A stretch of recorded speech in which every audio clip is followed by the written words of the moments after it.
So I'm here to remind you that water holds consciousness.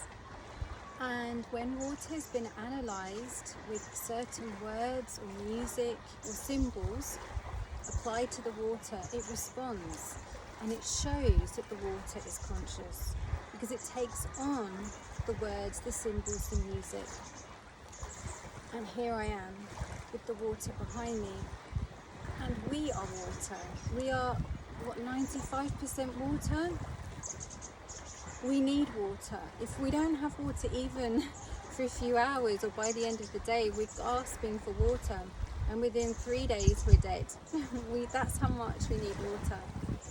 And if you think about it, this water, the seawater, or lakes, it holds consciousness. And it's being polluted. And the world is struggling under the pressure of this pollution. I will come back to that in a minute, and I'm going to talk a bit more about the consciousness of water within ourselves. So if you imagine that if you take a petri dish and you place a symbol or you play it music, the water responds to that. Imagine when you think of us and that we're made of water, how we respond to words and music, what we watch on TV, what we listen to, the people around us, what we read, everything, what we wear. So imagine you place a t-shirt on yourself and it says, I don't know, I hate myself, for example. Your body will respond to that because your body is water and it takes on the consciousness of the symbols and the words and the music that you place into the water. So me and my friend Eleni, we were having this conversation the other day, and it helped me to inspire me to do the video because she was saying when she was younger, her dad used to call her like a jokey kind of name, but it means like basically like she's like a little bimbo type thing. And this holds and this sticks. And what we say to somebody, especially, you know, if you think when we point our finger, our first finger, it has so much power, we point and we say the words to somebody. It's like those words are very powerful and they can be very harming. Even as a joke, those words can be very harming because a body doesn't know what's real or what's like a joke. It's very literal in that sense. So it just takes on the consciousness of those words. So with that in mind, you might want to think about how you can include more positivity in your life within the words you use, the words that even when you speak to yourself, like if you say to yourself, I don't know, like you're doing something and you're like, oh, I'm so stupid, I can't do this, or oh, I'm such a damn fool, like your body will hear that, your mind will hear that, and it will start to program that into your system that that's how stupid you are or whatever.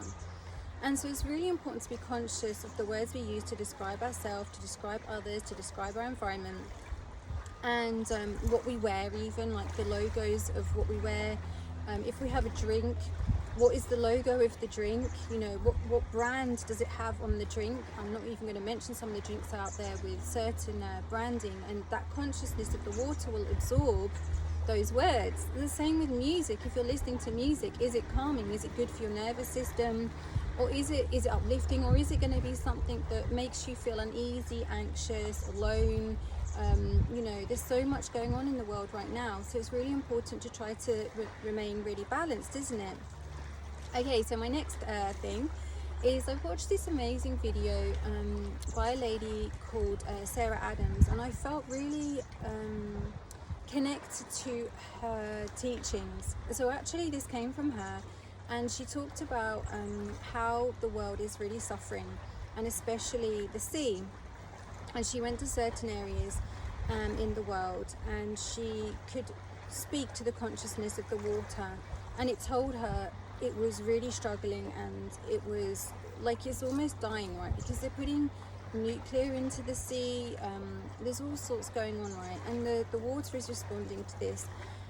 And the way to help the water and to heal the water was to sing to the water, or to chant or hum or something like that. Now I am so dreadful at singing, there's absolutely no way that I would ever want to be heard singing in public, or for anyone to hear me singing. I'm just like the most embarrassing singer ever. It's like a joke.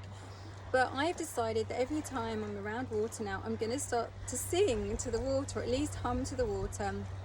and tell the water how much I love the water, how grateful I am for the water. So I thought I'd just pass on this message so that if you want to join me in this kind of proactive way to bless the water, bless ourselves, you can. You know, we can do this all of the time. We can be blessing ourselves, blessing others, blessing the water, blessing the planet, blessing the animals, and helping to raise the vibration of the earth.